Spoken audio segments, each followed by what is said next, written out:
일상생활 상식을 높이는 시간 한정현 교수의 교통안전 상식.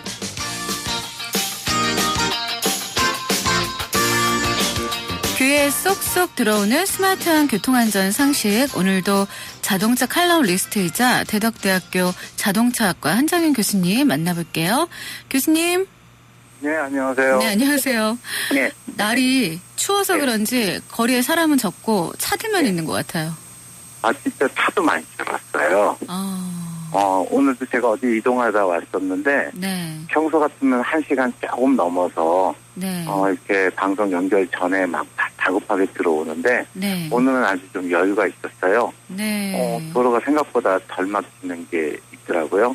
오늘 정말 춥기는 맹추인가 네. 봅니다. 네. 그런데 그 요즘에 이제 네. 거리를 다니다 보면 네. 수입차들이 참 많아요. 눈에 많이 띄거든요. 그렇죠. 오늘 그 수입차 얘기해 주신다고요? 예, 사실 오늘은 어떤 교통 안전이나 이런 것보다 어떤 우리나라 소비자들, 자동차 소비자들의 그 행태 중에 약간 좀 우려스럽기도 하고 한 그런 부분 때문에 그러는데, 네. 며칠 전에 이제 기사를 보다 보니까 빚을 내서 수입차를 사는 20대라는 그 타이틀이 있더라고요. 네. 예, 그래서 20대가 수입차를 탄다가 이제 약간 궁금하기도 하고, 한편으로는 이게 제대로 된 소비자는 아닌가 싶어가지고요. 네. 그래서 이제 그런 생각을 했었죠. 네. 그 심각한 취업난에 시달릴 20대가 수입차를 산다. 아이러니하게 느껴지기도 해요. 네, 사실 그렇습니다. 대부분 20대들이라면 지금 좀 많이 고민하고, 학업이나 취업, 이런 걸로 굉장히 힘들겠죠. 네. 오죽하면은 아프니까 청춘이다라는 말로 위안을 삼는데, 네. 그 사람은 다 아파요. 그런데. 아픈 건 그냥 아픈 거예요. 예, 네. 맞아요.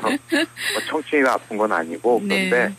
어떻든 간에 저희가 요즘 흔히 하는 말로 금수저라고 또 그러죠. 그런 논란들이 네. 많이 있죠. 금수저, 네. 흑수저 이런 이야기들요. 그럼요. 네. 바로 그 금수저 20대들 같으면은 수입차 탈만할 거예요. 부모님 덕이라도요. 네. 근데 이게 이제 지난 21일 날 한국 수입 자동차협회에서 발표한 내용이 어떤 게 있었냐면, 네. 지난해에 20대 수입차의 구매 증가율이에요. 구매율이 아니고 구매 증가율이 네. 27.3%. 그러니까 그 전에 2014년도에 비해서 거의 3분의 1 가까이 이렇게 올랐다는 거예요. 구매 증가율이요. 네. 근데 이거 30대가 그동안 항상 이 수입차 시장을 주도해 왔는데, 30대가 26.6%, 20대가 27.3%. 그러니까 이제 막 추월을 한 거죠. 네. 그런데 이게 지금 20대 구매 증가율이 지금 전체 연령대 중에서 이제 가장 높다는 거예요. 네. 그런데 물론 이제 판매 비율은 다릅니다. 수입차를 구매는 아직도 이제 30대가 중심이 돼서 14만 대 중에 5만 6천여 대를 이제 30대가 구매했고요. 네. 20대가 구매한 거는 지난해 이제 12,000대가 조금 모자라요. 11,847대인데. 네. 그러니까 한 4배 반 정도 이제 30대가 더 많이 파는 거겠죠, 팔기는. 네. 그런데 이제 조금 더 내용을 살펴보니까, 폴스와겐이 3,000대가 넘고, BMW가 2,000대 넘고, 아우디가 또 한 1,500대가 넘고, 벤츠도 1,000대가 넘어요. 네. 다시 말하면, 이제 수입차 중에서 좀 비싸다 하는 차들이 바로 독일 차들인데, 네. 폴스와겐을 제외하고 BMW, 아우디, 벤츠까지 20대가 탄다.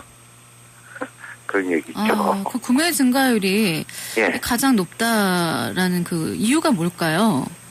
그때 일단은 30대 같은 경우에는 지금 우리나라에서는 15%가량, 그러니까 다시 말해서 팔리는 차의 한 67대 중에 한 대는 수입차가 되는 이런 상황에서는, 네. 아까 말씀드린 대로 주구매층이 30대인데, 네. 30대도 이제는 팔 사람들은 사지 않았느냐 하는 거죠. 그러다 보니까 이제 30, 40대들이 이제 살 사람 다 사고 나면 대차 수요밖에 없는데, 네. 신규 수요에 20대가 좀 몰리는 것이 아닌가 하는 것 같고요. 네. 그 다음에 이제 수입사들도 이제는 저가형 모델들을 많이 도입하기 시작했어요. 네. 그러니까 2천만 원대, 3천만 원대 초반. 많더라고요. 다시 말하면, 네. 예. 국산차로 치면 준중형차 풀옵션, 이 정도 가격하고 비교가 되다 보니까, 네. 아무래도 우리나라 그 옛말에 있었으니까 이왕이면 다 오기라고. 그렇죠. 네. 그러다 보니까 조금 더 무리해서라도 가는 게 있고요. 네. 여기에 더해서 또 이 판매 조건이 굉장히 유리해졌어요. 네. 아무래도 이제 원래는 지난해로 해서 이제 개별 소비세 인하 혜택이 만료가 됐는데 네. 수입사들은 만료했지만 우린 연장하겠습니다. 한 달만 더 드립니다. 뭐 이런 연장이 있었고요. 네. 그 다음에 또 유로 6라는 엄격한 그 배출가스 규제가 앞두고서 이제 유로 5 기준 모델들을 빨리 탈아치워야 되다 보니까 네. 수입차에서도 대대적인 할인도 하고 할인뿐 아니라 60개월 무이자. 장기. 네. 예, 뭐 그 정도면 사실 5년이면 갔다 보면 되게 지겨운데 살 때는 부담이 없으니까. 네. 그랬던 조건들이 있다 보니까 구매 증가율이 가장 높아지지 않았나라고 생각을 해요. 네. 근데 아무리 그래도 네. 20대에서 그 12,000대 가까이 구입했다는 거는 좀 그렇지 않나요? 그렇죠. 네. 뭐 20대가 수입차 탄다고 뭐 어디서 고발하거나 고소하는 건 아닌데 네. 문제가 좀 있을 수 있습니다. 뭐 물론 자기 수입이 좋아서 자기가 수입 가지고 내 생애 첫 차를 수입차로 하겠다. 뭐 이럴 수 있는데 네. 그렇지만 어떻든 간에 20대가 수입차 증가율이 30% 가까이 늘어났다면은 이건 약간의 우려하는 부분이 있습니다. 네. 그러면 구체적으로 어떤 점이 우려되세요? 일단은 뭐 가장 큰 게 아무래도 그 생활비 압박이라고 할 수가 있어요. 차량 관리 비용이요. 네. 그렇죠. 그러니까 만약에 이제 그 마케팅에서 볼 때 보면 자동차 소비 패턴이라는 것이 보통 상향성으로 갑니다. 다시 말해서 네. 조금 더 좋은 차, 조금 더 나은 차, 조금 더 비싼 차 쪽으로 소비가 이루어진다는 거죠. 네.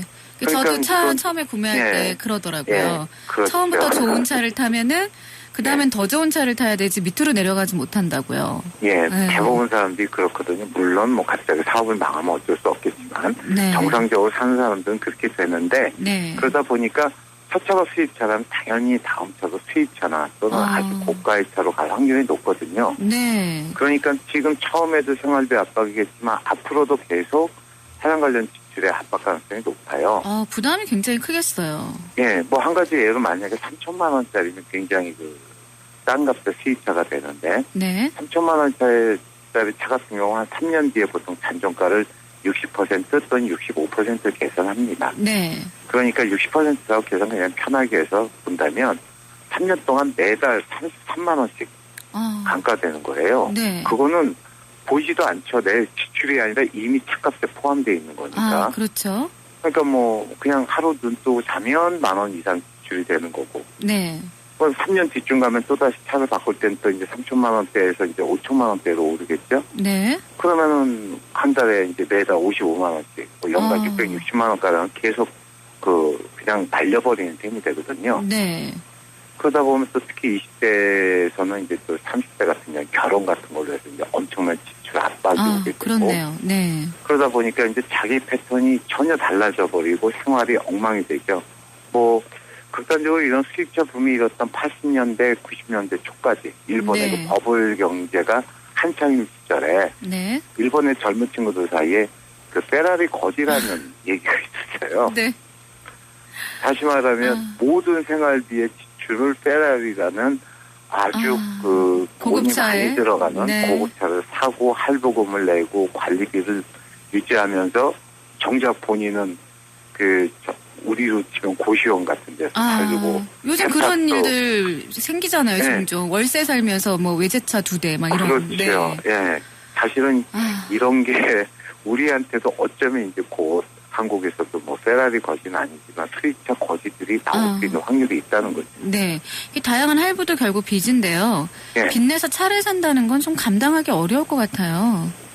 그러니까 바로 그거예요. 이거 수입차들이 자동차에서는 어느 회사나 마찬가지입니다. 두 가지 장사를 해요. 차를 팔기도 하고요. 네. 차 살 돈을 빌려주기도 해요. 두 번 장사하는 거죠. 네. 그런데 이 수입차 회사들이 요새 와서는 차 팔아서 안 남겨도 또는 돈을 빌려줘서 남기는 방법을 생각하거나 또는 돈에서 안 남기고 차를 빌려주는 경우도 있어요. 네. 차를 타는 경우죠. 네. 그래서 요즘에 보면 대부분의 수입차들이 바로 무이자 할부 금융 프로그램을 운영해요. 그렇군요. 근데 그게 뭐 간단하게 한다면 만약에 3천만 원짜리 차다 그러면 900만 원만 내세요. 나머지 2,100만 원은 36개월 동안 한 달에 몇십만 원만 내면 됩니다. 이렇게 되면요. 네. 어떻게 되냐면 이 정도면 국산차량 살 때 한 달 할부금이 2, 3만 원 차이밖에 안 나네? 5만 원밖에 안 나네. 이렇게 되거든요. 네. 그래서 그렇게 해서 이제 사는 그런 문제가 좀 있어요. 그래서 특히나 이런 경제관념이 아직은 자리 잡지 않은 20대들이 이러기 때문에 사실은 약간의 우려하는 부분이고요. 네. 그 다음에 좀 제 주변에 어떤 분은 굉장히 낙관적으로 보는 분도 있어요. 일본의 20대들보다는 우리 아이들이 꿈과 야망이 있지 않느냐. 물론 3%세대, 5%세대 이런 얘기도 있지만 네. 그런 와중에도 난 언젠가 수입차 탈 거야 라던가. 이제 일본의 20대들 우리가 요즘은 이제 단가이 세대라고 해서 네. 달관 세대라고 거의 몇십 년 산 인생을 60대의 눈으로 바라보고 물질적인 풍요라든가 이런 걸 아예 담쌓고서 네. 자기만의 만족을 가지고 사는. 사실은 그거는 꿈도 야망도 태어날 때부터 이미 버블 경제가 네. 무너져서 힘들게 살았던 그 친구들이 바로 지금 일본의 20대들인데 네. 그런 친구들보다는 차라리 우리가 더 좋지 않느냐라고 그렇게 좋게 해석하는 친구도 있더라고요. 그렇군요.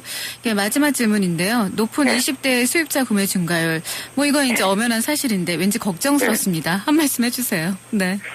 네, 사실 그래요. 많이 걱정스러운 게 지금 눈도는 이유 중에 사실 그 배경을 본다면은 그동안 우리 젊은 친구들의 꿈이 결혼 아니면 내 집 마련이었거든요. 그렇죠. 그런데 이게 부동산 가격 폭등하지요. 막 결혼 여건이 안 되죠. 하다 보니까 이제는 아예 그 포기하고 두 번째 꿈 자동차로 아예 눈을 돌린 경우. 네. 또 하나는 젊은 층이 지금 수입차에 대한 거부감이 많이 없어요. 네. 좀 나이 드는 세대 같으면 국가 경제를 위해서 국산품을 애용해야지 이런 것들이 있었는데 네. 이렇게 지금 소비자들이 바뀌었는데 이 부분은 사실은 젊은 친구들이 수입차에 대해서 소위 말해서 과시욕이나 이런 것 때문에 산다라고 우려하는 부분도 있지만 또 네. 하나는 합리적인 소비라는 거예요. 그만큼 우리 자동차 산업들이 반성해야 될 부분도 있다.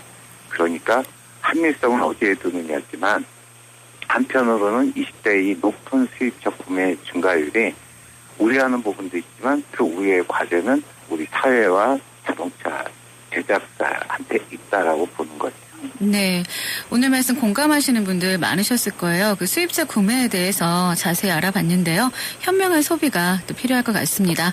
다음 주에도 공감할 수 있는 정보 부탁드릴게요. 교수님, 추운데 감기 조심하시고요. 다음 주에 예. 건강하게 봬요. 예, 고맙습니다. 네, 고맙습니다. 지금까지 대덕대학교 자동차 칼럼니스트 한정현 교수였습니다.